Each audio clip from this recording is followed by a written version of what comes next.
chicks, double shot, no check.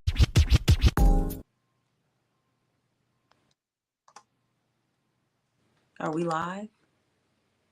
I hit the. Hold on. Two real chicks, double shot, no chaser. Okay. What's good, y'all? Welcome back to this. I can't even call it a podcast. I cannot call this a podcast. Today, we're going to be doing a reaction to the Love is Blind season 4. It's basically a recap.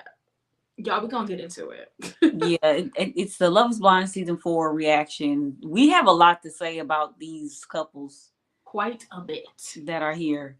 I don't know. There's a lot really to say about the show in general, about this season, about the show overall, and just how like Netflix and they need to do better with. There's a lot to say. There is a lot to say. So we probably will be here for a little bit longer than what we usually are. But y'all, it's a hot mess, and then we'll come back when they drop the final episodes and they drop the reunion. We'll come back and then we'll discuss the weddings and all that kind of stuff. So this is part 1 of 2, basically. Mm-hmm. So I got an icebreaker. So this week, well, I guess last week when they uploaded the latest episodes, I got to really see a lot of the guys for who they are. So Lyah, I'm gonna answer the question too. Y'all, excuse the dog. Everybody on this block got dogs. But if you had to choose one of the guys from this season to have to answer the question, would you date them? Would you marry them? Because that's the premise of the show, getting married at the end of the show or not. Who would you choose? I would have chosen Marshall hands down to marry. Mm-hmm. Marshall was one of those guys that like he treats women with respect. He's not one of those rough around the edges or quote unquote alpha males or anything like that. He's really respectful. From what I saw on camera, he's really respectful. Really was taught well as far as like was raised well and knows how to treat a woman. And he's emotionally aware, which is like something that Black men usually lack. You know what I'm saying? He's expressing his emotions. He's very easygoing and go with the flow type of person. I would have definitely chosen him to marry, hands down.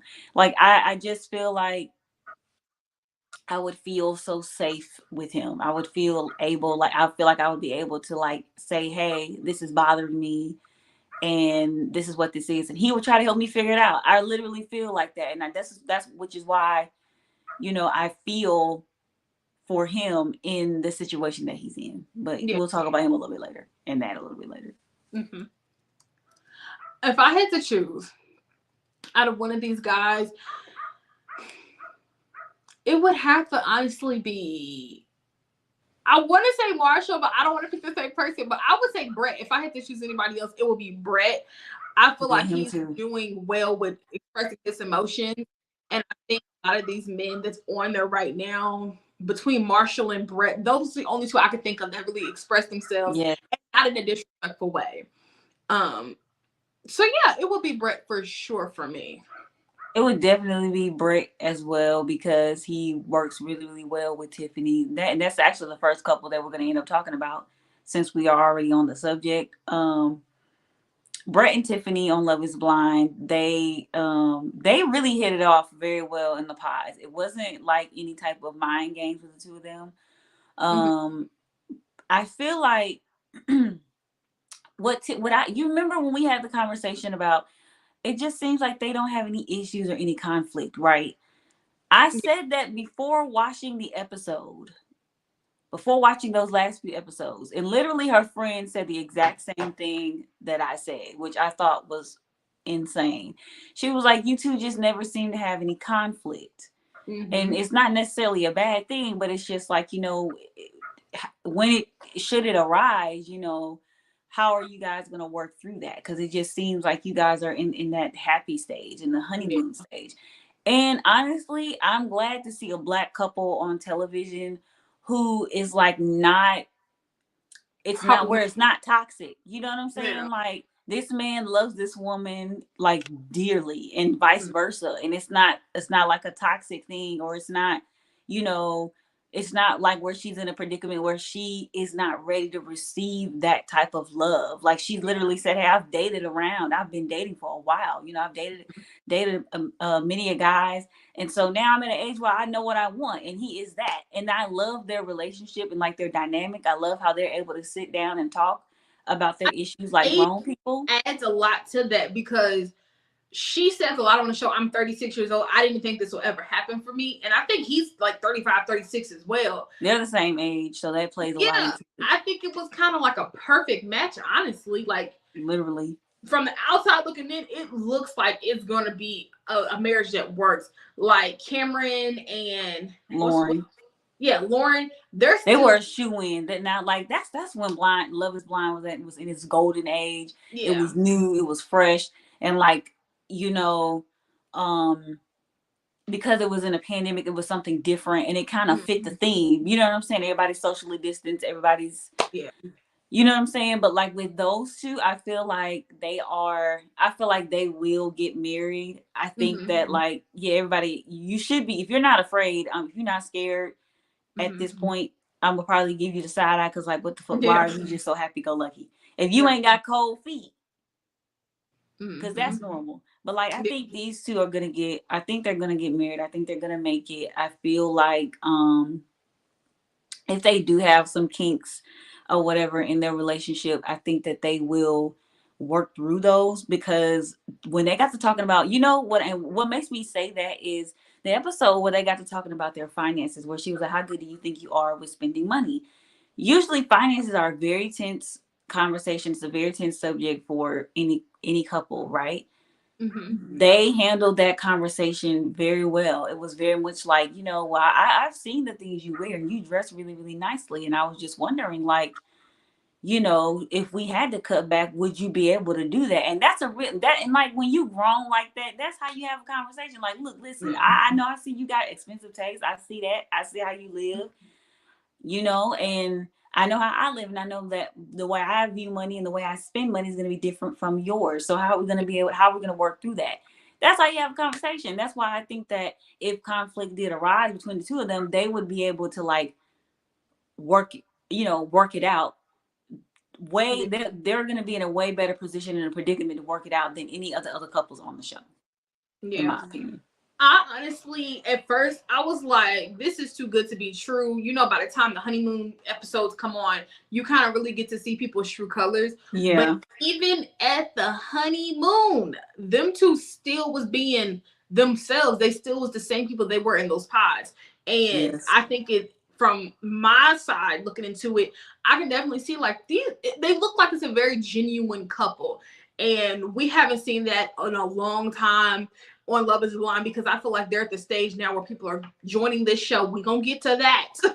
Joining this show for clout. And it upsets me that some people, think this is just like a big come up. But if you're genuinely here for love, I think you can find it. And I think these two have found that. So my prediction, do I think they're going to say yes, both of them on each side? Yes, they have full support on both sides. I remember when they sat down with his dad, and I was like, my heart, like he was so like, Oh, his dad was just like, oh yeah, his dad loves her just as much as Brett does. I keep wanting to say Brett, and it's Brett. Yeah. And I think that's a sign too, because I think even when meeting her family, like everybody on both sides, everybody is so receptive of the two of them. Like everybody's like, oh yeah, you two are perfect, you two are so cute together, and they're so like in love and very much lovey-dovey. So it would really shock me if something came out about them where it was just like, okay, this ain't really what it is. Like, in front of the cameras, we're smiling and da-da-da-da, but it's like, and I could appreciate how in that episode where they were talking about, where Tiffany was saying like, hey, I know you've been noticing I haven't really been getting much sleep. I've just been really stressed about the wedding, and I'm just really, and I could appreciate how like he was very comforting and being like, I understand all of that, and I've been noticing it, just trying to help as best he can. I really feel like you said, if anybody gonna make it out of these couples, out of everybody, them two. Them two for sure. So I guess we can move along to the next couple, Micah and Paul. Girl, they make my head hurt. But before we even get into them as a couple, let's talk about them as individuals. Talk about first. The pods. Literally. Go ahead. Oh, I thought you was gonna do it. You can start that off. So okay, y'all, if you've been watching the show, when it started off in the pods, like Paul had like two love interests, two different people that were interested in him, if I'm not mistaken. Maybe three, actually. I think he had three, because I think Irina was interested in him as well in the pods, but it just never really worked out like that. Yeah. But I know for sure he had two. He had Amber, and he had Micah. Yep. I didn't like how they initially got together. I didn't appreciate that. And I feel like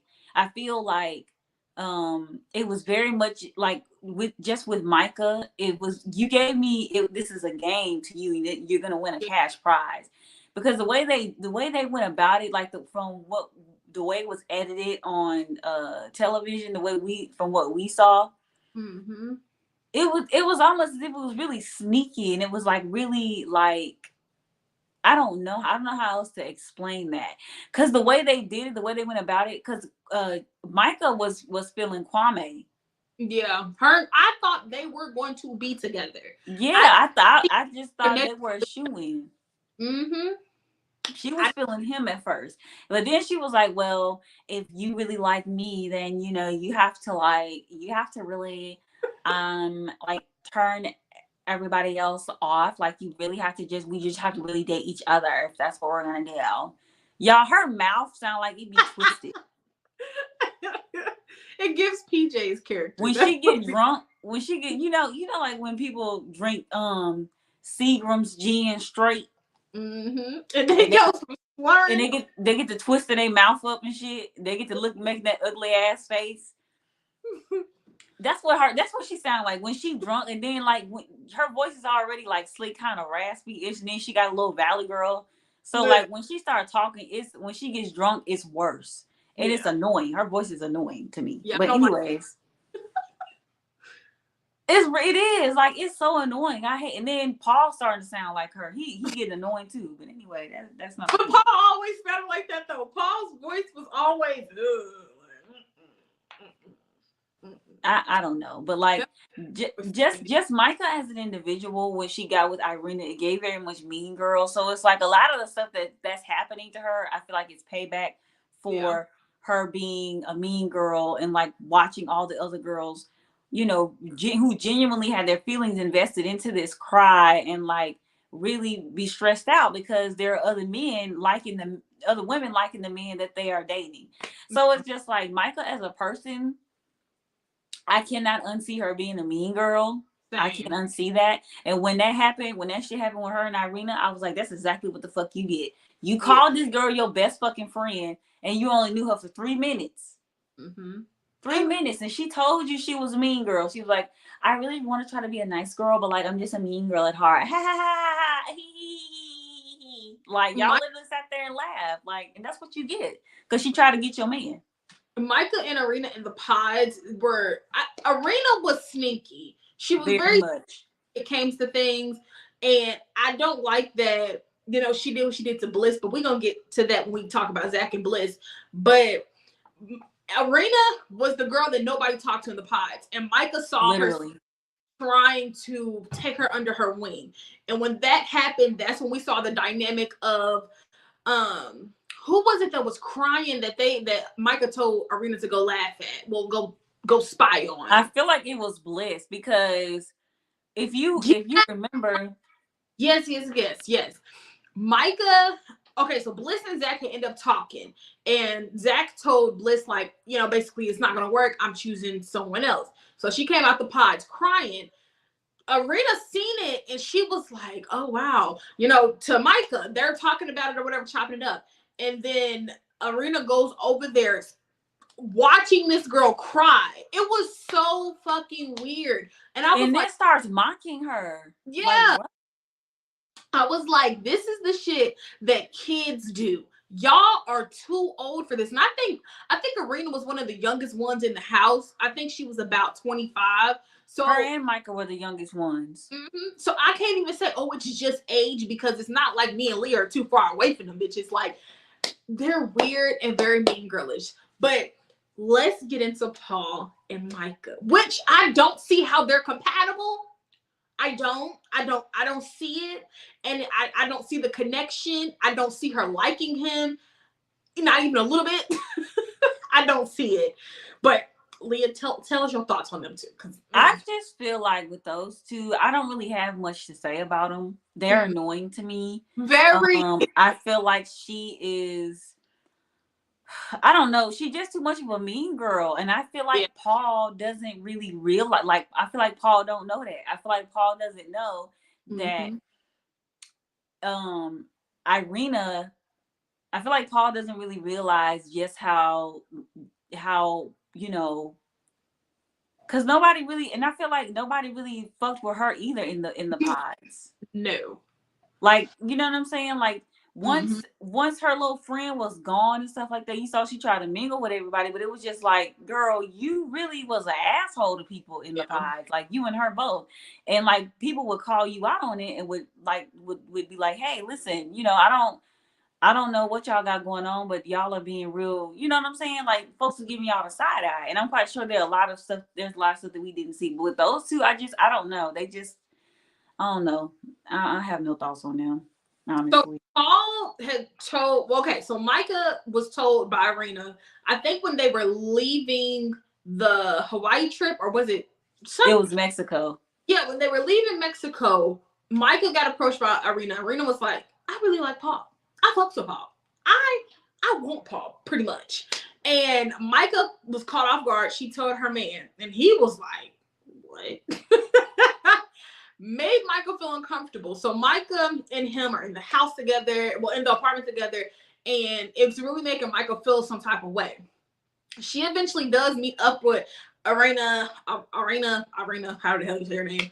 They end up meeting up, and it was very much like, I am putting you in your place, but it's like, you were so, oh, my bestie, I love her, that's my friend. You didn't know this girl. You did not know her. You literally didn't know her from a can of paint. And didn't know her from sugar to shit. She wanted your man, and if she could have anybody else, I'm sure they would have went for it, but it was the fact that Zach pissed me off in the midst of this, but we're gonna get to Zach here in a second. We're gonna get to him because he pissed me off with the way he was telling Bliss how he thought he felt about Irina, and I'm like, that's a whole other tangent. Yeah. So when it comes to Micah and Irina, it's really one of those situations was like, keep your friends close, but your enemies closer. That's kind of the dynamic that I got from that whole situation. Like we said, Micah and Paul are really the most uninteresting couple on this thing. If I don't see them on camera, I'm happy. If I see them, I'm irritated. Child, that's just how I feel. They're very uninteresting. But one thing I did like is that they had their rings. They made their rings. And I was like, that's cool. See, and then I was like telling Anthony, like, oh my God, we should do something like that. Like, I think that would be really, really cute. It makes the ring a little bit more personalized. Yeah. Your thing is cutting out real bad. Hold on, let me turn off my. Okay. I had my voiceover on. It was reading something, a notification I had. Before we get off of them though, I do want to talk about some of their. I do want to go a little bit more in depth because I feel like we really haven't been going in depth on them like that. Because they're terrible.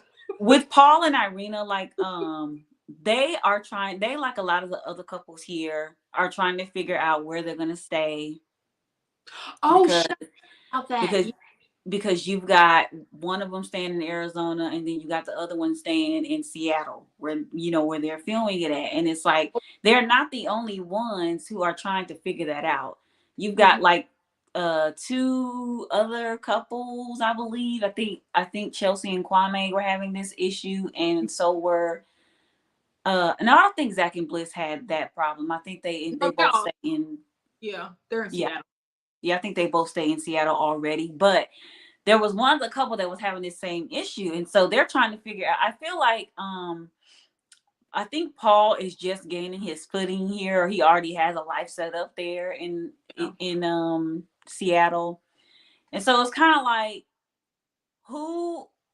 when you're in that situation, I feel like it becomes like who can afford to pick up and move. Yeah. Like who doesn't have much to lose when it, like, I feel like that's the way you look at that. Because if you look at it like, okay, you're in Arizona, you do this, that, and the third, you could probably transfer your job to here, and you know what I'm saying? Whereas my job requires me to do this, and this, and I probably can't get a job out there.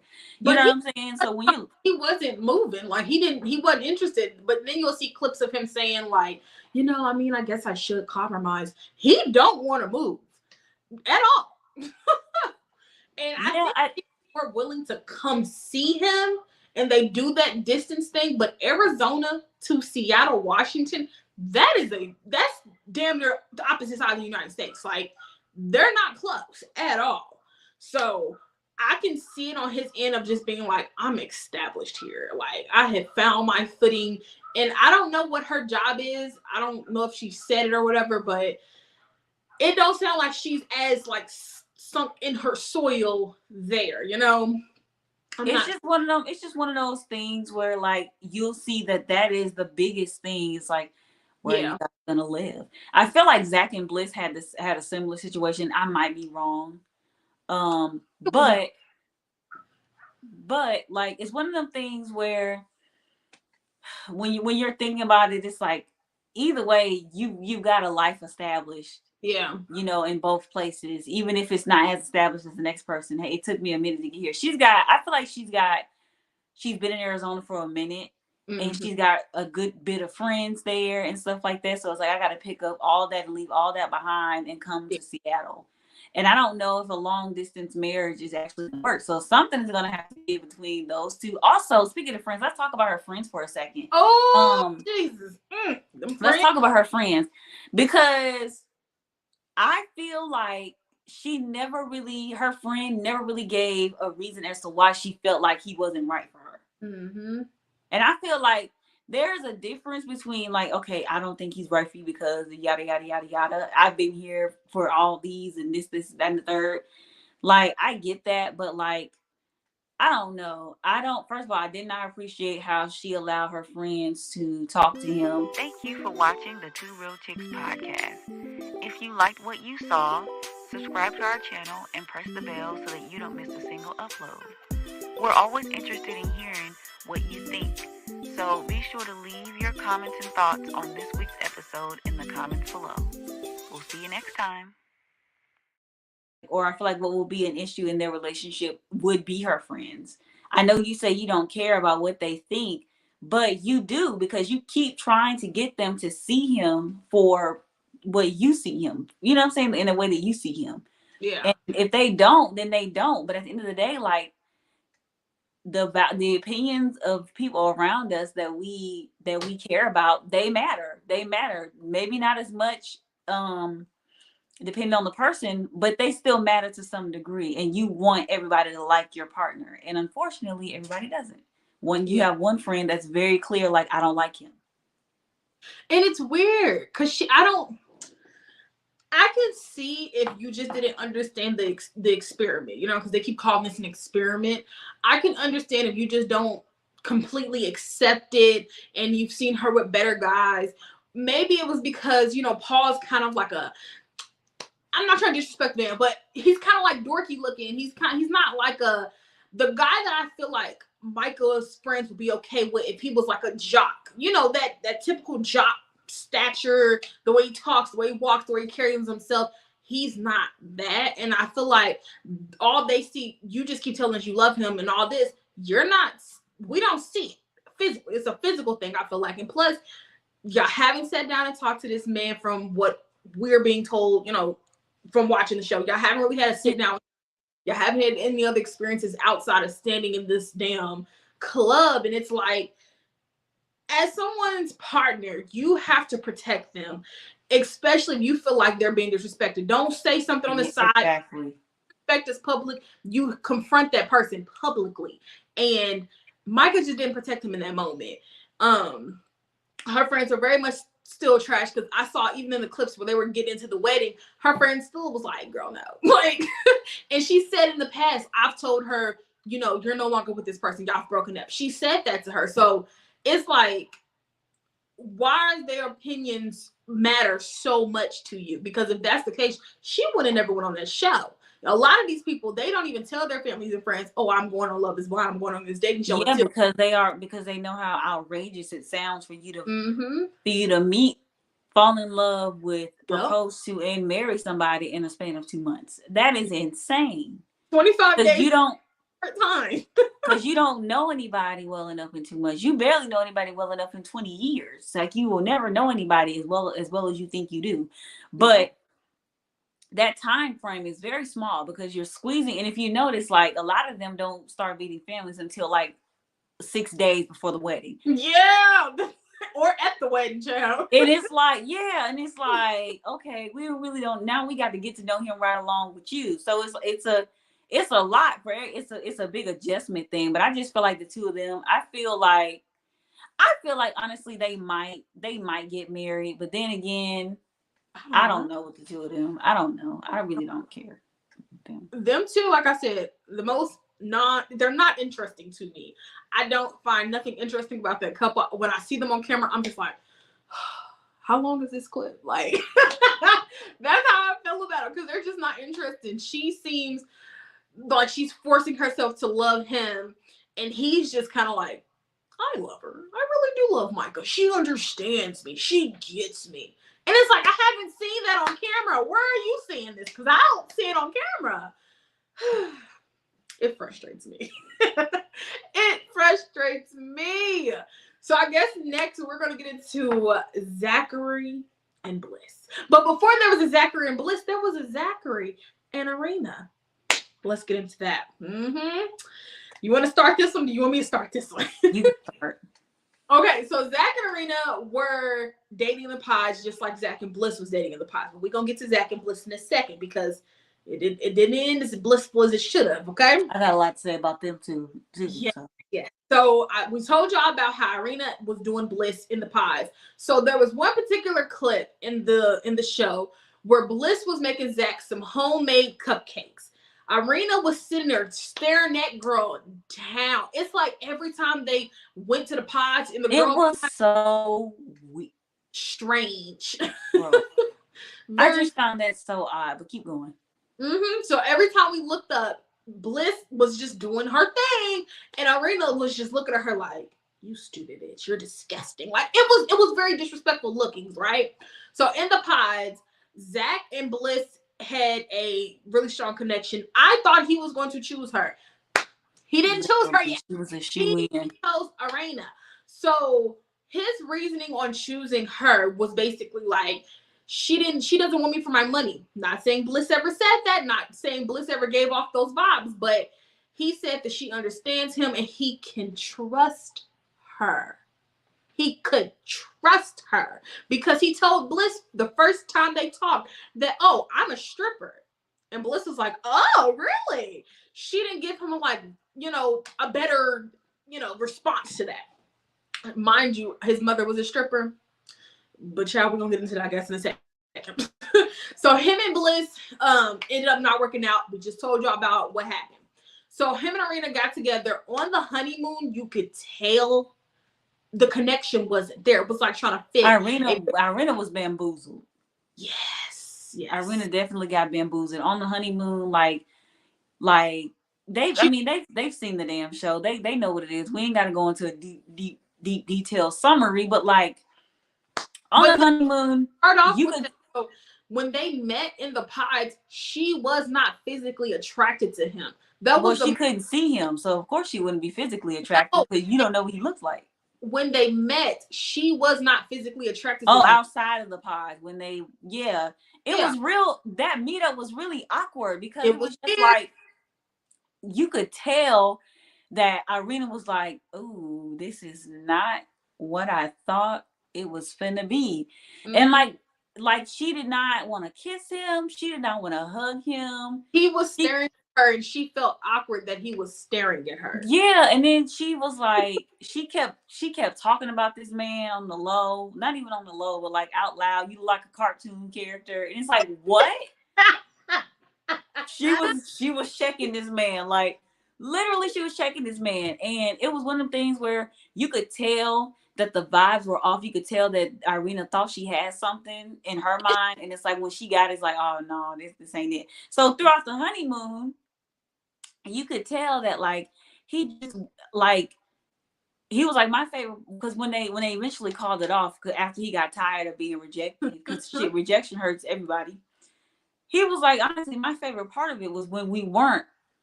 She said my favorite part of it was when we were on opposite ends of the bed. That's how you know that ain't nobody really fucking with you for real, and that you're not a person's type. If you got everybody else, oh, they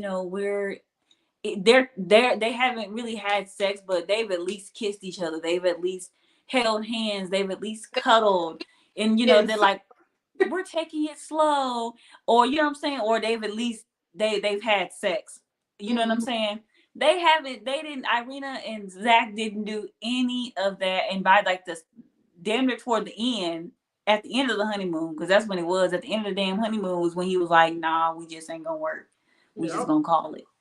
And I feel like that's what you get, because like the old girl Bliss tried to warn him. Bliss kept saying like, "Hey, if I'm just letting you know what she's like in the pods. That's not somebody you want to be around. And if you pick her, I think it really does say a lot about you and like your character." And I felt like that played a part in him not choosing her as well, because I felt like when she said that, maybe he took that as an insult. You know what I'm saying? Or her being judgmental. But it's like, I'm telling you how it is, like how she is in the pods. Like, think about that for a second. First of all, what do you mean?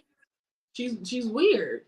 Yeah, like first of all, you're 25 years old, and I also think Irina has some insecurities as well, because when you go back and you look at the like episode 3 or episode 4, whatever episode it was, where he had to choose between the two. Irina was trying to lay it on thick, and I think she was doing things that she felt would give her the upper hand, because in her mind, in her heart of hearts, she wasn't really secure with what she was doing and what she had in the moment. She's a business owner, and she's like, I mean, I know that I'm not as well spoken as Bliss, and I don't use all the big vocabulary words, and like, I don't have like a good paying job, and like, like all those different things, like, but still, like, I really do like you, and I really, you know what I'm saying, really trying to sell herself. She was giving him an ultimatum, like, it's either me or her. And it was like, well, you bet not choose her. Like, that's what it gave, for sure. She was trying to sell herself, and it was just kind of like, you sold yourself and you didn't deliver, basically. I don't like that girl. I don't like her. Ew, it's so weird. So once they got back from the honeymoon, he hit up Bliss, and Bliss came through like, I don't want to be here. But you can tell like she still did have a connection with him. Like her feelings don't just fizzle out. Of course she did. Yeah. Yeah. So I think, okay, so Bliss and Zach, once they officially got together, she kept throwing it in his face like, you did propose to someone else, and I wasn't your first choice. I was telling Lyah, like, I feel like if they're gonna work, you can't keep throwing that in his face. That's like taking a cheater back. If he cheats on you, you take him back. When y'all get into an argument, you can't say, "Oh, you cheated on me." You can't say that anymore. That argument is now null and void. It's done. You can't use it. But, so I hope. I'm sorry. Go ahead. Keep going. Keep going. Keep going. I'm I with you. hope they get some counseling because I was telling Leah about how Married at First Sight has, the experts on there, the love. Yeah. I hope that them two get, a therapist, a couples counselor, because is feeling like second choice. He understands that he chose someone else, then came back to her, but he needs to really understand how this could really impact their relationship in the long run. Because she tried to warn him, so this didn't happen. It still happened to her. She was your second choice. You did come back to her, and yeah, like I just feel like they need therapy. That's what I'm saying for now. With Zach and Bliss, I have a lot to say about them too, especially with her dad, because her dad is like this. Oh wait, he is going viral. Her dad was like, "No, ma'am, you guys are getting married for the sake of getting married, and I ain't with that. I'm not feeling it. You ain't got my support." Yep. In so many words, what he said, but like. Mm-hmm. Back to the two of them, like you said, it's like taking a cheater back. You can't use that argument over, well, you cheated on me, you did this, you did that. Just because you can't use it don't mean you won't use it. Yep. And I said before the episode aired, I said if she takes him back, she's going to feel like second choice or second best. Yep. There's no way around that. And I know from experience what that feels like to have somebody pick you. You know what I'm saying? But secretly still want to go be with a girl that they had already been with before. Mm-hmm. And they compare you to her, and it's like all those different things. And she said, hey, I'm going to keep mentioning it. You know what I'm saying? To let you know that, like, hey, you chose somebody else over me. Like, I'm going to have to throw it back in your face a few times because it still hurts me. Yeah. It still hurts. Like, you broke my heart. You hurt my feelings. And so I had to go home and deal with that. And then you have to think about it. I'm still in the midst of dealing with this shit. And then you pop up on my doorstep, or you pop up in back in Seattle, asking me to meet you at a restaurant. You're telling me, hey, I made a mistake and I want you now. And I see the error of my ways and da da da. It's like, what do you mean? And it's like, you don't cut off a connection, especially if it's like that genuine, you know what I'm saying? And she took him back, and I think she loves him, but loves him enough to marry him after all of that? I don't think so. No. I think they're going to need a lot more time to work through those issues. And I think they're going to need some time to really just get to know each other. Because if you want to be technical, Irina stole a whole week away from them. Yeah. On the honeymoon. The honeymoon was that time for them to be alone, for them to be able to build, their relationship and get to know each other for real. Yeah.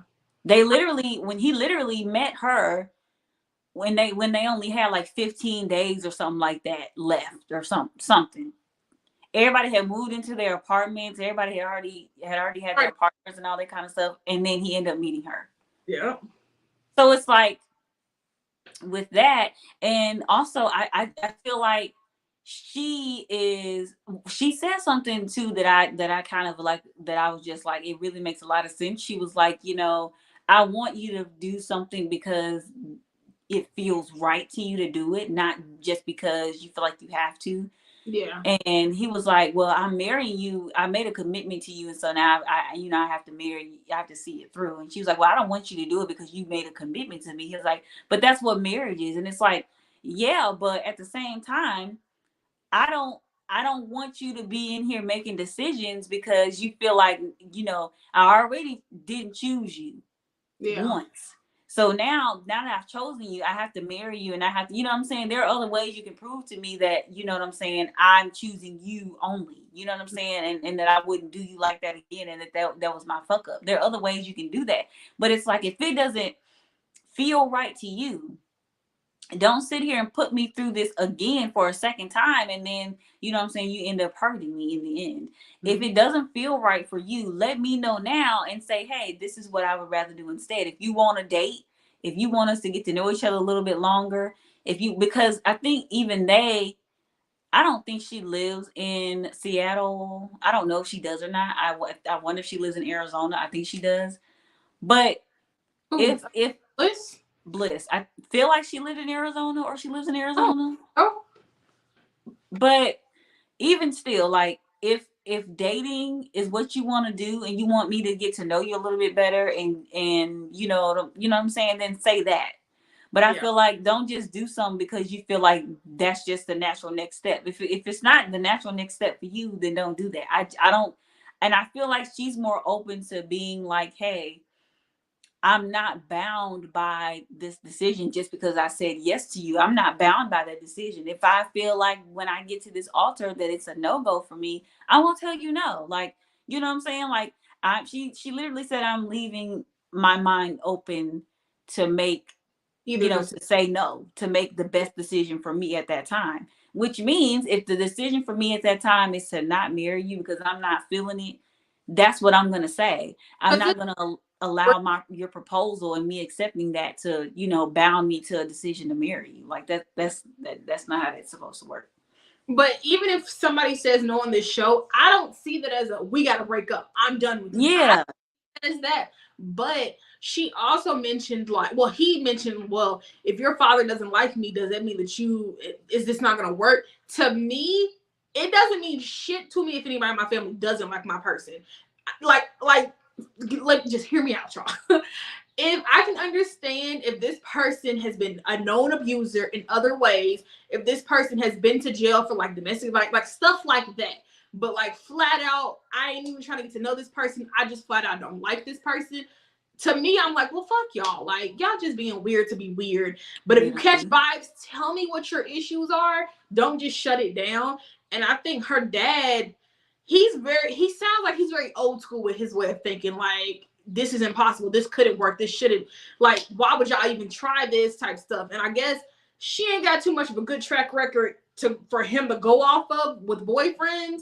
And but that's a dad for you though. Like, and then that's her oldest baby. Like, that's his baby girl. Like, that's the way he see her. That's my baby. That's his I think she's the youngest. She's the youngest.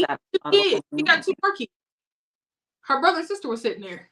Yeah, I know. I think. Oh, yeah. I guess they are. I guess they are younger. But I think that dads, like moms, are always gonna think that there is no woman that's better for you, no woman or man better for you than me. You know what I'm saying? Mm-hmm. And it's his job as a dad to be hard on any man, because if I have to give her away to you, and you better do a better job than what I was doing. Yeah, and sure. I was doing a damn good job making sure she was okay, making sure she was taken care of. She is now your responsibility. Like, when you're looking at it from like an old school standpoint, you know what I'm saying? I'm giving her to you to cherish and to take care of, you know what I'm saying, and to provide for and all the things. Mm-hmm. So you better do a damn good job, a better job than me. You better top me in all them areas. And if for whatever reason, he's a man, so he knows how men think, or he knows how men are. If he gets a vibe where it's just like, no, he ain't gonna be, nope, I don't have your blessing. And sometimes dads are just assholes where it don't matter if the guy, actually has the means to like take care of you or whatever. They're gonna say no anyway, just because. But it's just like, come on, now, stop being an ass. But like, he was like really just like, I don't know if they have like the best relationship. I don't think they have the best relationship. He's just like, no, I just don't understand how this is gonna work. You know what I'm saying, y'all? I don't see it. I don't get it. No, you don't have my support. Nope. But Zach was, no, I'm not gonna lie. They look so bored at the damn table. He was weird. Because I just feel like, they need to not have like, they need to not penalize you for getting a ticket, because there are other things that they could be doing with, with the laws on the books right now. Don't nobody give a fuck about that. I was bored, and I wasn't even at the damn table. I was bored. That man's face. I was bored. That man was looking like, he said, well, I don't really know anything about all that, but he looked at Zach with pure disgust. Like, what? Like, nigga, what the fuck are you, like, bro, what are you talking about? What are you saying? What do you mean? Like, he was very, like, he was more interesting with the ladies, with her mom and her sister. Yeah. He was more interesting with her, and I think it was because they did most of the talking. But I think when Zach talks about bliss, I feel like he's trying to like be poetic with it, and he's trying to sell it.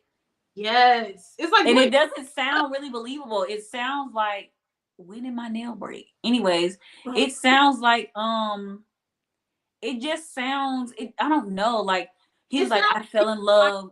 Say the right thing. Yeah, I fell in love with her character. And I just we bonded over science and this and that. And it's like, you're really, really laying it on thick because you know you fucked up. And it's like, you really want to sell it. But it's like, if the connection is there, she shouldn't have been your number 2 at all. and if the connection is there for real, you don't have to work so hard with your words to sell it. People will be able to see it for what it is and be like, you know what? Yeah, I totally can see why, you know, XYZ, blah, blah, blah, blah, blah. I do think they're a cute couple. Like, he a little weird looking. That's the only thing I agree with Arena with. He do look like a cartoon character, but he's somewhat of a good match to Bliss. I want to see them and how they like act in the Love After show when that comes up. I want to see that dynamic because Zach a little strange. Her dad really seen that. Like, this nigga is a little weird. He's a little weird.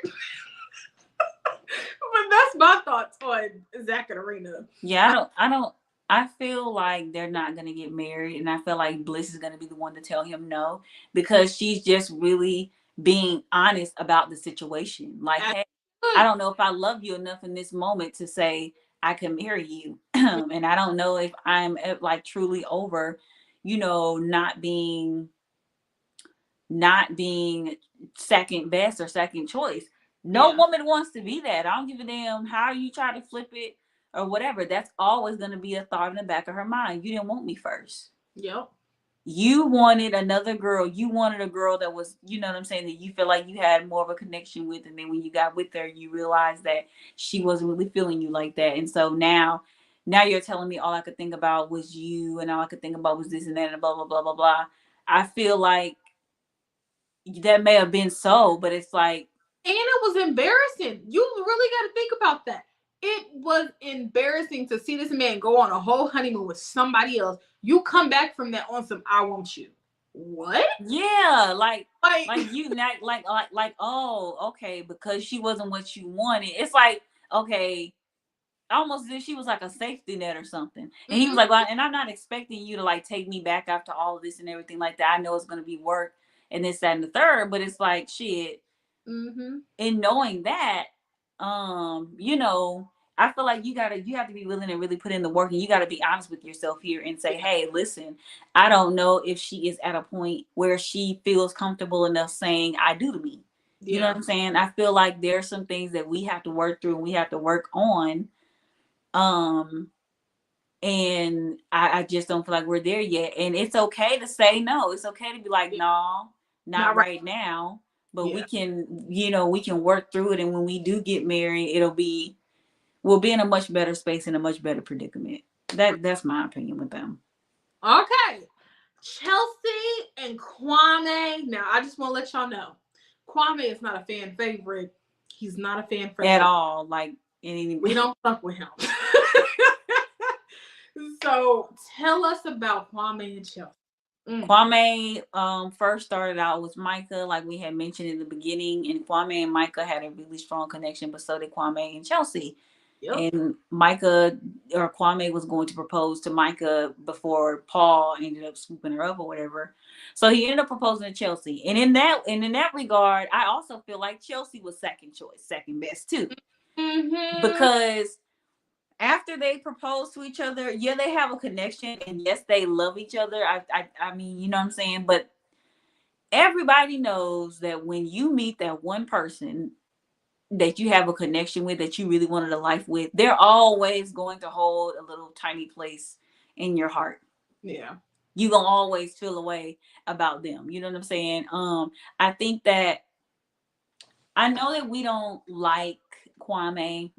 I know that we say that he's not self-accepting, but there's some things going on in his relationship as well that I feel like are going to be factors in him not saying yes to Chelsea. I feel like, number one, he does not have the support of his family. Not at all. And I feel like his brother and his sister, they support him, and his dad supports him. You know what I'm saying? But I feel like support is better shown when you're physically there. Yeah. It's one thing to say out your mouth, hey, I support you, but do you show up for me when I need you to, in physical support? You know what I'm saying? So I think that is a factor. I feel like his mom, really, I feel like he's really a mama's boy, and he loves his mom dearly, and That's his best friend. in her opinion, yeah, in her opinion, is very much valued, and that can be a problem, especially like when you have somebody in your life who you really, really care for, and you value their opinion, and you really want to make them happy. Sometimes making them happy comes at the expense of you doing things that you don't want to do. Yeah. Like Um, life, he's felt like he's had to basically do everything by the book. yeah, They're African, so y'all know, if you know Africans, you know Caribbeans, you know they got a very stern way of how they want things to go through their lives. And his mom is very she's a very religious woman. She prefers for him to marry a Ghanaian woman. And she doesn't believe in sex before marriage. Like she's very traditional, like in her way of thinking. yeah. So when she found out he was doing the experiment, she wasn't for that. When she found out he found somebody in the experiment, she literally hung the phone up in his face and said that she was upset and Yep. didn't want to talk to him. That hurt his heart. Yeah. That, like, I'm telling y'all, like, you don't see black men be vulnerable on TV like that. That hurt his heart. Like that, I'm talking about, it fucked him up because I just want my mom. It's like he's like, I just want my mom to accept me. Because I feel like everybody else has gotten that. You know what I'm saying? His sister has it, his brother has it. I think he wants the same. And I don't think he's gonna get that. And I feel like, yes, my sister's here to support me, but it would mean the world to me, and it would really really make this a lot easier of a transition if I had my mama here to sign off on it and say like she's a good girl. And I think that's going to be the thing that's really going to set them apart. Also, he is very far away from his support system. He has a whole life in Oregon. I work from home, but I play soccer with my friends, a few times a week. I've got my family there, my support system there. I have a place where I can go and find refuge Yeah. there when I want to get away, from everything that is my fiance's family. I can easily go home, or what I'm saying? I don't have that here. And he made a good point in saying, I feel like I'm doing a lot of the compromising. Yeah. She ain't I don't been know if I call it compromising. I definitely say sacrificing, because for he is having to pick up and move.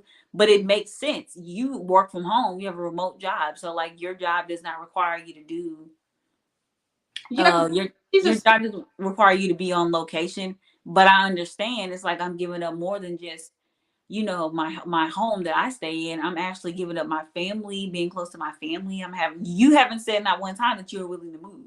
Yeah, but she works at a hospital as a speech pathologist, so I can get why it would be a little harder for her to switch her job. But as long as she's made her route, she should be able to switch hospitals. But I don't know. I don't Well, see that's tricky too, because you can't guarantee a job in speech for pathology. yeah. I can see why, Chelsea would want to stay there. She has her family. Her family seems really, really nice. But it's like, I don't see her consoling him the way he needs. Like we said, we don't really Yes, I care, agree. but I would want to see her accept his feelings, really sit down and talk to him and be like, Yes. if I completely understand, or if I don't understand, I'm empathizing as much as I can with you. I have not seen that from Chelsea. Another reason why I don't fuck with Chelsea, because he's sitting here crying out for help. I've been around you all day. I haven't had a moment to just, I'm here with the damn dog. I love the dog, but I'm here with the damn dog. Like, I'm trying to have a moment to myself. Like Lyah said, his stuff is important to Oregon. He can't just pack up and go. And then they were at a dressing a store or something. She's trying on clothes, and he's just like, my Yeah, energy. it was very much like I'm really not like, because on that day, you know what I'm saying, he did have a lot going on. It's kind of like I'm not really in it for real. Like I'm not really here. I'm not really enjoying this whole experience of like you being here and try. You know what I'm saying? Like I feel like when she cries and like when she's emotional about stuff, he's always consoling her. But Yeah, I feel like she just like, I haven't met your mom, but I can still be that. But I don't think they come from two different worlds, in that yeah, her family is always around. Her family's literally right there in her back pocket. They're supportive of everything that she does. yeah. She has a really big support system. And Mm-hmm. sometimes in Black families, like sometimes you don't have that. You have a support system so long as you're doing it in a way that is pleasing Yep. to you know what I'm saying? When you're doing it a non-traditional way or a way that people don't deem as like, normal, you don't always have that support because they're skeptical. And then if you're an immigrant family, it's a little bit different because I didn't have you come over here. I did not, risk my life and my, and my savings and everything else to come up for you to come over here and, do frivolous and do shenanigans like a goddamn experiment where you're marrying somebody in less than 90 days Mm-hmm. that you don't even know. I didn't come over here for you to do that. I didn't, you know what I'm saying? I came over here for you to get a good paying, for you to have a better life than what we had in our home country.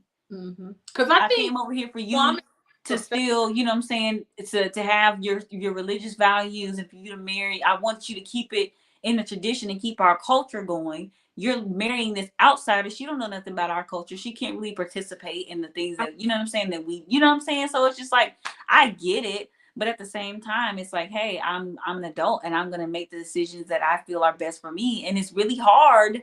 It is really, really, really hard. It's really easy to say, I don't care if I don't have the support of my family. I don't really care if they don't like my person, da da da da. That's real easy to say. But when you are getting married and you look over on your side of the aisle where your family is sitting and you have nobody, that shit hurts because you want somebody to be there clapping you on and giving you away. You know what I'm saying? I feel like that's gonna play a part in him being like, no, I don't think I can do this because it's not right. This is not the way I envision my wedding going. But wait, let me add on to that. Because if that's the case, right? If he knew his mother wasn't going to be supportive of that, especially probably talking to her about it, since that's his bestie, he should have known that his mother wouldn't have been accepting of this situation, especially with this woman hasn't even been like, well, let me. Okay, you remember like SK and Raven, how Raven kind of tried to immerse herself into SK's culture? Yeah. Kelsey has not done Done that. that. Yeah. Like, when I think about why his mom wouldn't be accepting, this girl ain't not once tried. She hasn't tried to be immersed in your culture. She hasn't tried not once to really sit down with us and have a conversation and talk. So when I'm looking at the ship, I'm like, I don't see the effort of her trying to immerse herself into his culture at all. When you say immerse yourself, I will say this. First of all, in order for you to sit down and have a conversation with somebody, they actually have to be open to it. Mm-hmm. And he tried. I think what it was like, I'm trying to talk to my mom so that she can meet you and get to see you, and get to know you in the way, not what I'm saying, in the way that I do, or it's, what I'm saying. She can get to hang out with you and come to her own decisions. You don't, true enough, you don't know this woman, so um you don't know what she's willing to do to make sure that that, hey, I understand that this is his culture, and I will do everything that I can to learn about it and to be respectful of it. You know what I'm saying? You didn't give her a chance to do that, and I feel like he was trying. She wanted to speak to his mom. She did try. He told her no. He said, I need to do this on my own because she does not like you. She doesn't know you. So you talking to her is probably not the best idea right now. I need to get through to her first, which I think was smart on his end because, first of all, if I'm a mama and I already, and the person that you're marrying is not a traditional woman that I would have rather you marry, I don't want to hear from you. Girl, I don't know you. Why the fuck are you on the phone? Put my son on the phone so I can talk to my son. I don't want to talk to you. Like, girl, you know what I'm saying? Like, so I agree with that.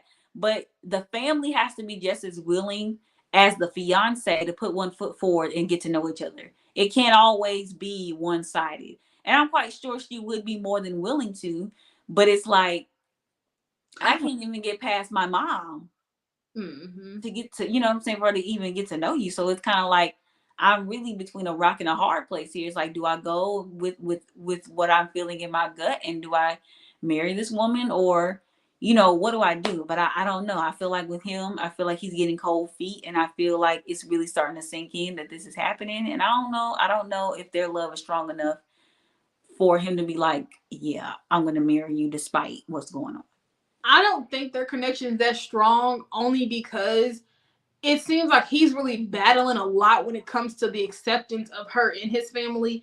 Like, it's not convincing to me. Like it's it's really not convincing. Like even though her family's like, oh my God, Kwame, yeah, come on in. You know, like they're all excited for him, but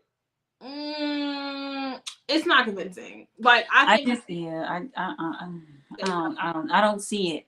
I really don't see it, and I want it to work for them. You know what I'm saying? But I just feel like in certain scenarios, she's just not understanding enough. Like especially when he's like, well, I feel like I'm doing a lot of compromising and sacrificing. Well, welcome to marriage. That's real easy for you to say welcome to marriage because you ain't doing shit. You're not leaving anything behind.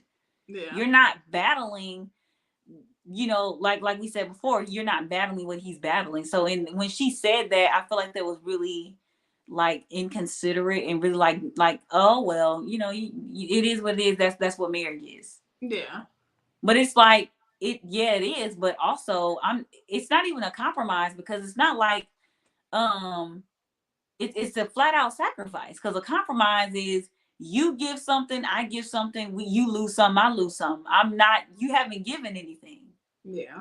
Like you're moving out of your apartment because like we're gonna have to find somewhere else to stay. Yeah. Because that place is not gonna suit everybody. But as far as you moving to Portland, no, you're not doing any. It's a full on sacrifice for me. I'm sacrificing a lot here, a lot more than you are. So I don't know. Well, that's gonna be a show to see. I could was like 45 minutes, 30 minutes from Portland to Seattle, but it's not. It's the whole 3 hours. So it's like I can't, just pack up today, this morning, and be like, oh, I'm being in Portland all day. I'll be back tonight. Like that's a lot of hours on the road. That's gonna get real taxing real fast. So hopefully, if they do work out, because like I said, I see him saying yes on that day, like wedding day. I don't see it, but I don't either. I need her to just, I don't know. I need her to give a little bit more, and I'm gonna need him to really set down his feelings with his mom and let her know, like, hey, like I'm getting older. I want you to be able to be a part of this, and stop trying to be like, I just want you to accept this, because I've had issues with my mother just not accepting things. So at some point, as an adult, you just got to be like, you just got to do shit. You just got to do it and be like, listen, you're either gonna come around or you're not. At the end of the day, it's your decision. It is what it is. But the couple of the hours that everybody is talking about is a love. There, you know what? There have been a lot of love triangles this season. It really. This was the season of motherfucking. There have been a lot of love triangles this season. Like y'all, Jackie and Marshall. Now Jackie and Josh. Mm-hmm. That's a whole thing to unpack. Like Jackie and Marshall, they started out. Jackie and Marshall, they dated obviously in the pods. And they hit it off very, very well. And Jackie opened up to him very early on about like just her childhood and how her family looks at her as far as like now being an adult, how she's kind of like the support system for like her family and all that. I don't. And I don't know about her and Josh. Just really didn't seem to have that connection in the way that her and Marshall did. They had a sensual type of connection. It was, oh, I can flirt with him. He got a nice voice. It was that. Yeah, but like I feel like this is the thing, y'all. And I was going. Aisha posted something on Twitter, and I was replying to it or whatever. And I replied to it, and I said, I pray that Black women are released from the shackles of toxic struggle love. Yes. Because she literally told Marshall that like she has not ever been loved properly by a guy. Mm-hmm. Then you know what I'm saying? And then it's like you tell Marshall that he needs to boss up. Mm-hmm. And he needs to initiate more, or you know what I'm saying, needs to do more during sex. Now we only saw a small little snippet of it. The only thing I'll say that Marshall did wrong in that situation, he called her a project, and I was like, whoa, that was a bit of that was a low blow. And that is a prime example of why y'all need to learn to shut the fuck up. Yes. Because you end up saying shit. He was like, oh my God, like that's not what I didn't mean to call her a project. I was upset and I said it in the moment. He said it like 2-3 times. He was like, "Yep, I dated you because you were a project." That's what it. I was like, "Now, project? Wait a minute. That's a very bold That's statement hard. to be making, to say that to somebody. You just a project. You just a DIY, a fixer upper. Yeah. It's giving Chip and Joanna Gaines. Yeah. Like it gave that. But Before we I feel that like I felt that first of all, um, the interaction with Josh and Marshall, before we got pod, you gotta mention that. the interaction. Okay, yeah. So back to the pies. Because I'm jumping ahead because there's so much to say about this couple, bro. It's so much to fucking say about this couple. So the interaction between Josh and Marshall, they obviously when you're in the pod, you've got like 30 singles dating. So you're going to cross reference. You're going to have like five people, three or four, five people interested in one person. It's just how it is, right? Oh. So Josh and Marshall ended up being interested in Jackie. But the way Josh went about it, if you don't pick me, I'm just gonna pack my bags up and I'm just gonna go home because It gave victim. me, I don't see anybody else here for me. And Marshall was like, bro, like, come on now, don't do no bullshit like that. Like, be a man about it and just say how you feel. You know what I'm saying? Marshall was like, but if you want to do something like that, I'm gonna let no, that's mine. Yeah. Marshall, first of all, that's bossing up. I think, and honestly, I think that's what Jackie wanted more of. Yep. I think she wanted him to be more like how you were when we were in the pods. You literally told this man, like, listen, I don't know what the fuck you got going on. In so many words, like, but that's mine. Yeah. You can back. You can go on. You know what I'm saying? I feel like that's what she wanted more of. Yeah. But at the same time, you know, so after all that happened and he ended up getting the girl, you seeing on their honeymoon how she's just overwhelmed and she starts to think about things that haven't even happened yet. Yeah. She starts trying to cross bridges that they haven't even approached. Like, oh my God, I'm just worried about my family and I just don't know how they're gonna feel about you, if they're gonna accept you. And it's like, I need you to calm down because first of all, we haven't even gotten to that point yet. You shut me out first because it's like I don't really know how to work through my emotions. And then he was sitting by the door waiting, like, I'm not gonna come in there. I'm gonna let you be by yourself. I'm gonna let you be alone. He never left her. That really shows his character. Yeah. He literally was like, oh, I'm gonna let you go in this bathroom, I'm gonna let you do what you do, but I'm gonna sit outside this door so that way when you come out, yeah, I'll be here. Like homeboy literally like homeboy had it made, bro. Like what? Homeboy was very considerate of her feelings. He really took into consideration how she felt. He made her day very comfortable. Like, I understand that anxiety is terrible. Child, I got it. I understand it. But she kept pushing him away. And in that moment, I didn't know what else she wanted from him on the honeymoon because he was doing all the right things. Like all the right things. Literally. Yeah. Literally. Like when I say Marshall is the type of man that I feel like every woman should have, she should experience in her lifetime. This man literally said, like, hey, I'm here. You don't have to do it alone. I'm here. Let me know what's going on. And he may feel a way about a situation, but he gonna put his feelings to the side to make sure that you were okay. He did everything to benefit you. Like he made sure that you were good. And when she did him like that, it really hurt. It really fucked him up and it hurt his feelings. It hurt his heart. You could tell. Confusing because she kept saying one thing and she would do another within the next couple of hours from that. But we're gonna get to that because I got information, current information. I'm gonna get to it in a second, but we're gonna slow walk it till we get there. We're gonna slow walk it. But after the honeymoon. After the honeymoon, you know, they get back to the house or whatever. Everything was fine between the two of them, but she ended up having one of her episodes again. You know what I'm saying? And then like I don't remember a whole lot because like it's a lot to unpack. But she ended up having one of her episodes, and then I know one of the episodes they ended up getting into an argument. He was just like, every time you have one of your episodes, you shut me out. So what am I supposed to do? And then you're telling me to initiate more. I initiate sex. I you know what I'm saying? I cuddle with you. I always tell you that I love you and how beautiful you are and this, that, and the third. And it's like, I wonder you don't want somebody. He's really Josh or Marshall is very much go with the flow. He's very much like whatever you want to do, we can do. I'm not opposed to anything you want to do, whatever makes you comfortable. Yeah. Met a guy like that, and those kinds of guys are amazing. However, you do want somebody, and you know, sometimes just take the initiative and say, "This is what we're gonna do today." You know, but you also have to be willing, and you have to allow him to be able to do that, to take that initiative. And you also have to let people in and let people know what you're thinking. Yeah. So like he definitely did a lot of just reacting. She didn't do a lot of like, this is why I feel like this. And then kept using the bullshit excuse like, no one's ever talked to me about this before.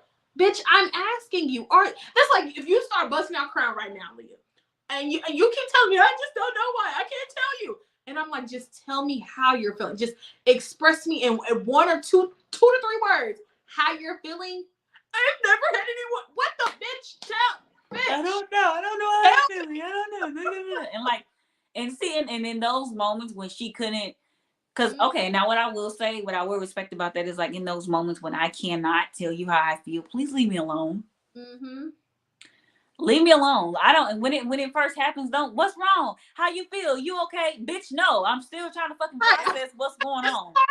I'm not. I don't know how I feel. I don't. I know I'm crying. I just know that in the moment I'm crying. I can't tell you how I'm feeling because I'm feeling a lot of things at one time, and it's a lot of shit hitting me at once. So I can't.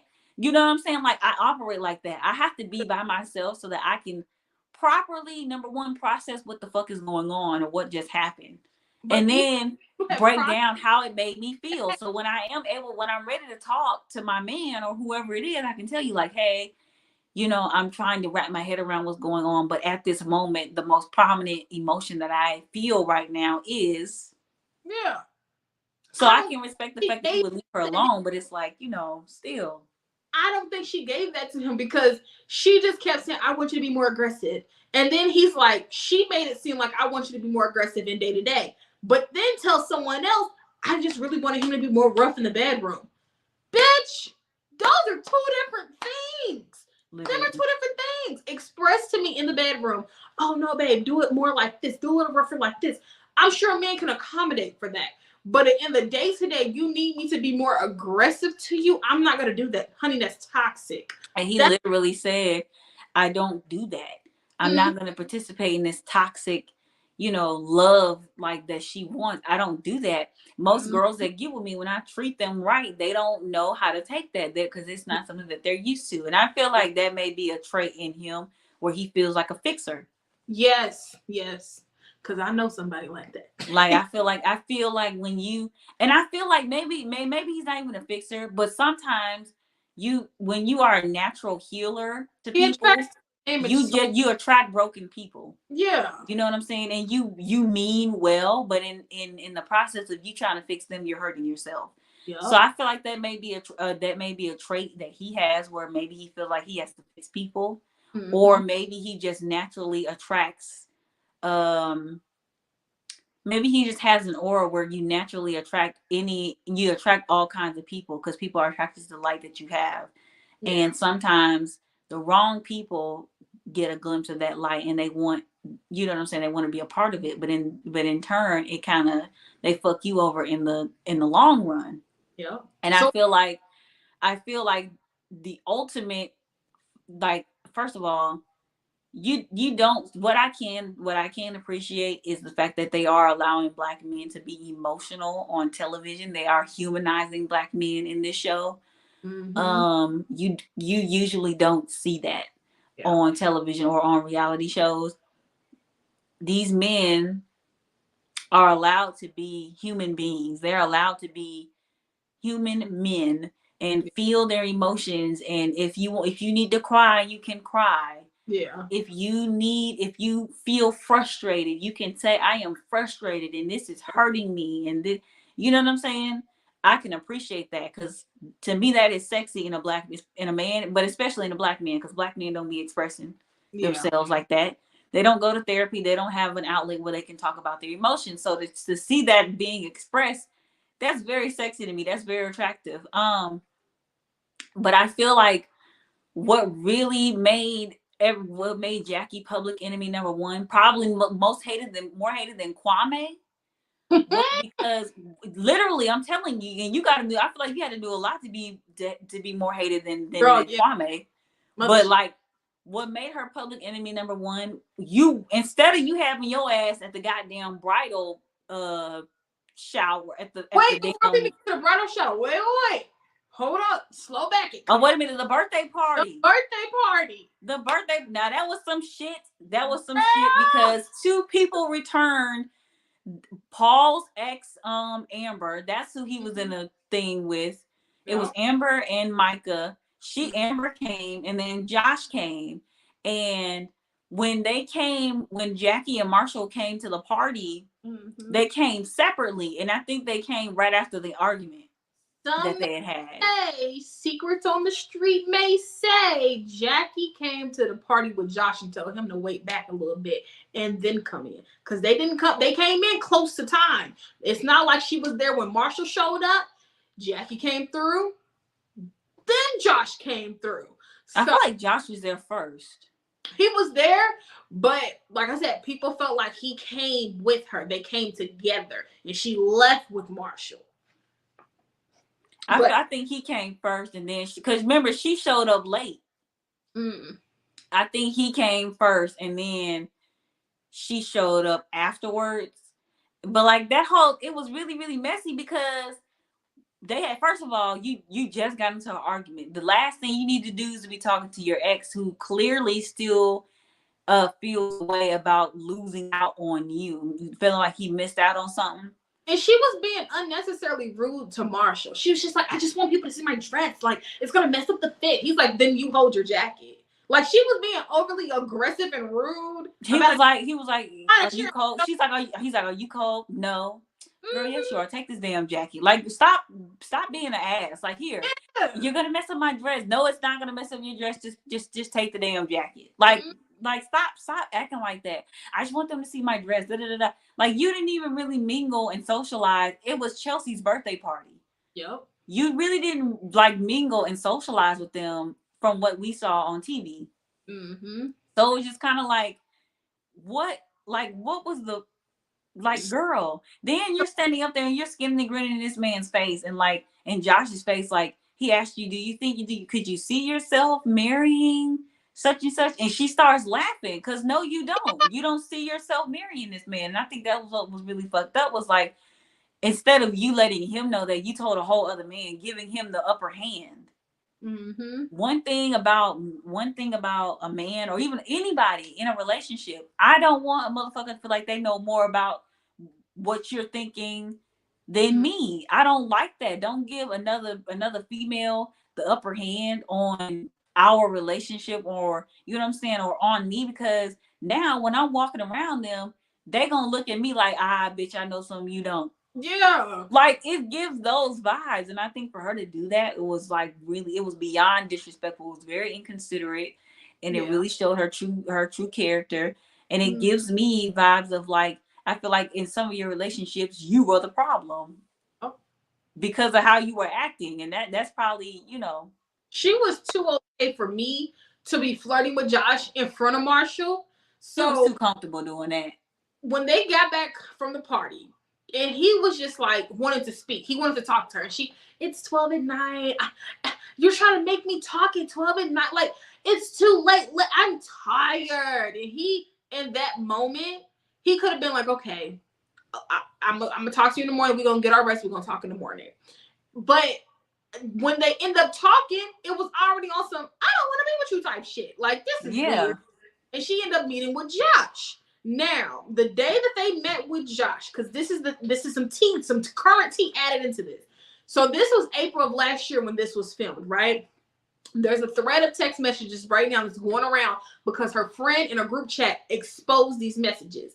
The day that they were going to film, her friends couldn't be there because they both had to work. Jackie was telling them earlier that day, like, I don't know about him, y'all. Like, he be twerking. He twerked one time on the bed. He said yes. I think he gay. So they're gay. Sugar in his tank. He's sweet. All this and that, right? So they're like, oh, but are you still gonna marry him? Because then she started asking them about, wedding day. Like, what you thinking? And they're like, girl, what time is it? Let us know type stuff so we can be off of work. She's like, well, I'm trying to take it all the way to the finale. I'm trying to go to the finale with it. I'm trying to get famous pretty much off this. Jackie's sole reason to come on the show was to get famous. So the day that they went to the bridal shop and Brett came over to Marshall and was like, hey, homegirl didn't show up to the dress fitting thing. She didn't come. Marshall was like, okay, cool. We jump over to Jackie. Jackie wrote on Instagram a couple of days back when the episodes came out. She was just like, they tried to edit that out. My hair was different. My clothes was different. Jackie told Marshall once he finally met up with her on some, what is this? What's going on? She told us verbatim, pretty much, because I ain't gonna say it was exact verbatim, but verbatim basically, that I just saw Josh this morning. We saw her and Josh in a coffee shop, right? She was telling Josh, I want to be with you pretty much. And they was going to figure it out. That's where we left Jackie and Josh together. So later that day, she saw Marshall. This is how. And then told them. Oh. And told him how that went. That wasn't after that was way after the party. Mm-hmm. That was way after the party. The party was like, they were trying to talk and he didn't want to talk or anything or she didn't want to talk. And I think he ended up letting it go. I think he ended up leaving the house that night. Yeah. But this is de-escalate the situation. Back and she was asking her, like, he asked her about the ring and all that stuff. And that's the same day that she met with Josh, like in person at the coffee shop, was the same day the bridal stuff was going on when they went to stuff. And she tried to say on Instagram recently, like a couple of days ago, that they edited to make it look one way. But you said what you said, girl. Like, you said, I saw Josh earlier this morning, and he's like, Marshall's like, hey, well, give me my ring. No, I'm not gonna give the ring back because when I accepted it, I wanted to marry you. Bitch, that's not a good enough reason to keep. Literally, why are you keeping the ring? You're not marrying me. We're not getting engaged. Yeah. I mean, we're no longer engaged. You just told me you want to be with another man. Oh, and then not only that, but you really, she said that at the party without saying it. Yep. Literally to me. Yep. I feel like that was something that was, I feel like they didn't show that part. They didn't show this part, but this is just my thinking. I feel like after that party, when they went home and they had that conversation and Josh, I think, or Marshall ended up leaving or however it went, the house or whatever, to kind of cool off or whatever. I feel like they had words. Mm-hmm. I feel like her and what's the name were already having words, already texting and planning to meet up anyway. Because it just seems a little bit weird. Then when he came in the house from the fitting for his tuxedo or whatever, she was on her phone, just sitting scrolling like she did shit wrong. I felt like that was a very bitch move because if you knew you didn't want to be with that man, you shouldn't have that man show up in no goddamn fitting for your tux for a tux. Happy too. Like, oh my God, if I could find he was literally about to say something good about that woman, and then Brett came over there and told him that. Yep. But Brett is a good friend because if I knew I just got to text my girl and talking about yours and we together, I'm gonna let you know what that say because I don't need you out here looking stupid. Literally. That's a good friend right there. I'm not even gonna say that he's not because that was. Mm-hmm. For Josh and for Josh and Jackie, word on the street is as well, according to the friend that leaked all this stuff. First of all, bitch, get a good friend, get a better friend, because your friend just throw all your business out here. Okay. Jackie and Josh had been talking since the pods had ended. Like since they came out the pods, them two never stopped talking. So I feel like if Jackie was having these outbursts back to back, it was probably on some I don't want you, I want Josh, because Josh is a little bit more. He kind of hood a little bit, you know what I'm saying? And she's not used to a man like Marshall. So I guess her accepting a man like Marshall was too much for her. But at the same time, that's when you verbalize. This is why I'm like, how are you emotionally there and all this stuff? But literally, y'all, like literally when they broke up, she literally said, maybe I need to work on myself. Yeah! Oh. Maybe, bitch, ain't no maybe in there. You do. You broke that man's heart and didn't give a fuck about it. Like that's some real savagery type shit. And I feel like people who do stuff like that to kind of hurt, you don't get far in life. You don't make it. No, Nothing no. good comes to you because you're not doing this for the right reasons. You know what I'm We. saying? You can tell I don't know if y'all follow this is woman named Machiavelli on TikTok. Mm-hmm. I don't know if anybody knows who she is, but when Jackie starts talking, she reminds me of her, like her accent. Mm-hmm. It gives me those vibes.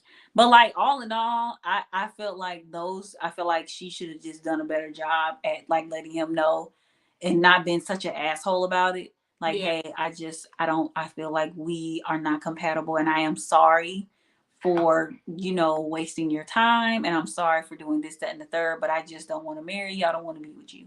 This is why I can't wait to the reunion. I need this villain of a woman because she has a lot of self work to take care of. And this is Literally. my thing too. When she sat there and told Marshall, I'm not even ready to marry you. Why are you on this show? The premise of the show is you meet this person in the pot. Y'all go on this honeymoon. Y'all live together. Y'all get married. Or not. That's the premise of the show. Literally. And then it's like, What? like I just feel like, first of all, just want to talk about the show since we didn't gave all the couples because we've been on here for a minute talking. Or we have. I feel like this show, first of all, I've watched Married at First Sight before. Mm-hmm. I've seen the dynamic or like how they have it set up, and honestly, I like it because you have therapists along every step of the way. You do check-ins with the therapist, and they'll ask you, "Hey, I gave you some homework to do. Did you do it?" Yeah. Mm-hmm. I And feel like they hold them accountable for their bullshit. So if they realize yeah. you're trying to play, oh no, you're not gonna marry her. We're not letting you do that. No, or we gonna let you divorce her pretty much because they already. Yeah, it's like, okay, after a year, are you going to, or however long it is, or do you feel like you can stay married? Or do you want to get a divorce?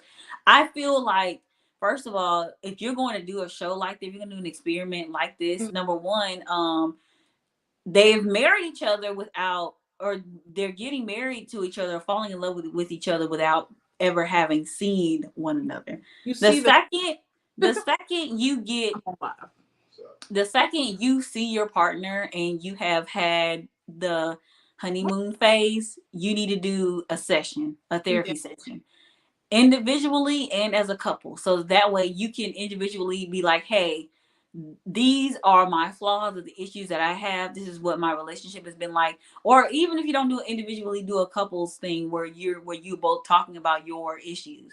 yeah, And then you have somebody there along the way, during the engagement process, because especially, and there's a lot of people that will benefit from this, like Chelsea and Kwame would benefit from it, yes. because you are joining two different cultures and you're white, he's black. I don't give a damn if you went by Alex, if you went by Connor, if you went by Kevin, if you went by Kendall, James, John, Richard, Lucas. I don't care who you decide to call yourself. When you stepped out, you was gonna be looking like midnight, baby. It don't Right. matter. Gonna be a You are nigga in joining two different the. cultures, and the way you view emotions um is not the same. It's very, Yeah. very different, and I think that would greatly help. Also, Nick and Vanessa Lachey, y'all are celebrities and you have to be you cannot be biased. You have Yeah. to ask like neutral questions, and you can't really get into their ass the way they ass need to be gotten into. They need the person that's on Married at First Sight. They need that host guy that does the reunions. They need him on there because homeboy gonna ask Not them. even just him, but they need, like somebody said, get a couple who's been on the show, who Yeah, knows what it's like Lauren and Cameron. Get them yeah. to come on the show and ask them questions about like what really, like, because like I really would want to know at the reunion, what was the point of being mean girls, Micah and Irina? What was your end goal? What did Mm-hmm. you think you were doing? Cause you don't. Irina, you did all that being a mean girl shit only for you to not even like the man, for it to backfire in your face. So was it worth mocking Bliss? Was it worth watching her bake cupcakes? Was it worth, and then you know what I'm saying? Like, was it worth doing that? Getting Yeah. with Zach and then realizing that wasn't even what you wanted? Michael, was it worth calling her your best friend early on?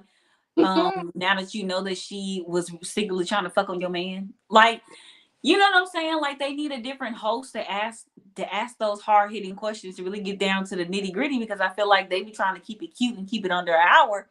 But Right. shit, if you need to be like the Real Housewives, where they do 2 and 3 part reunions, people Yeah. would watch that because there's a lot to unpack in this season Yeah. alone with all these damn triangles and like just everything that they. I think that's why they came out with those love after shows, like the additionals to the series, because we wanted more. We need a little bit more. Y'all gave us a teaspoon when we really needed a I whole. mean, yeah, but you also have to think too. The After the Altar is a year after the fact. So yeah, it's an update, but it's still they still don't have a reunion at the end of that. You know what I'm saying? Like you really don't know what happened after Well, the altar. that show you get to learn that you get to learn what you need to know. The unanswered questions are answered in that, like with Shane and Shayna, that whole situation. Like we knew that at that last episode after they did the update. So I don't think we necessarily need a second reunion because we can see it on social media all in itself. I just feel like they need to my sister said they should have filmed several of these shows at the same time. They should have did the experiment several, like, you know what I'm saying, in several different cities at the same time. Because now that people know the experiment and now that people know how it works, they're only coming on here for clout and for fame. Yeah. You know what I'm saying? Because they have something to promote or whatever the case may be, and it's taken away from the experiment. And like now it's a joke. It's just a big goddamn, because come on now, three love triangles. It was fucking ridiculous. Three love triangles, bro. Good is Tiffany and Brett. Literally, those are the only two, and it would really surprise me if they said no. It would. I mean, her anxiety may stop her from saying yes, honestly, but whew, this was crazy. This was really, really crazy. This is a long ass stream, but we had to get into all the couples. Yeah, because when we do the next episode, our part 2 of this, I'm pretty sure that'll be sometime next week because the 16th is when they do the last episode of this season. And child, it's just so much. It's so much. They got too much going on. Like they literally have too much going on in this show. And I'm really going to be interested to see. I wonder if this is going to be like a live reunion. I think it is. I seen that. I seen it. It said live reunion. So. Or yeah, because now it's going to be like, usually the reunions are like pre-recorded. Yeah. And I wonder if that's going to cut out for them doing the After the Altar thing too. If they're even going to film an After the Altar episode. But like I think that reunion may be live. If it's not live, they probably already filmed it and they will do it like a live premiere type situation. I chat, we could talk. Yeah, so it's like we will, when we do our part 2 recap, it probably won't be as long as this one, but we had to talk about it because it was just like, what the fuck is going on with this damn show? It is really wild as shit. But that is the end of this, y'all. I ain't gonna say too much because our outro said everything. But thank y'all so much for watching, and we're gonna see y'all in the next one. See y'all later. Thank you for watching the Two Real Chicks podcast. If you liked what you saw, subscribe to our channel and press the bell so that you don't miss a single upload. We're always interested in hearing what you think, so be sure to leave your comments and thoughts on this week's episode in the comments below. We'll see you next time.